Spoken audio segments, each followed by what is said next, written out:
Alright, this folktale is called The Two Brothers. In times past, there lived two brothers whose loving ways were the talk of the valley where they lived. They took care of their widowed mother. If you don't know, widowed means that your husband or wife has died. So the mom is on her own. They took care of their widowed mother, and upon her death, they divided everything evenly. Together they worked diligently from sunup to sundown to produce the most they could from their fields. It never failed that come autumn they had the largest harvest in the valley. One late autumn evening, after they had spent the afternoon sacking and dividing the last of the rice harvest, the older brother thought, "Brother has lots of expenses since he just got married a few months ago.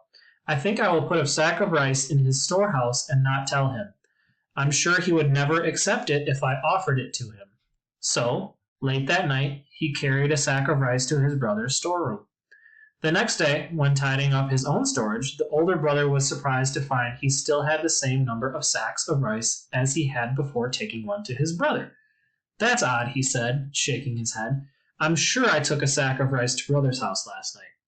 He counted his sacks again. "Well," he said, scratching the back of his head, "I'll just take him another one tonight." So, late that night, he carried a sack of rice to his brother's house. The next morning he was again shocked to find he had the same number of sacks as before. He shook his head over and over and decided he would take his brother another sack that night. After a late dinner, he loaded the rice and set out for his brother's house. It was a full moon and he could see the path quite clearly. Soon he saw a man carrying something bulky coming down the path. "Why, brother!" they both called out at the same time. The two brothers put down their sacks and laughed long and hearty, for both understood the mystery behind their unchanging number of sacks of rice. The younger brother, too, had been bringing rice because he thought his older brother could use the rice because he had a large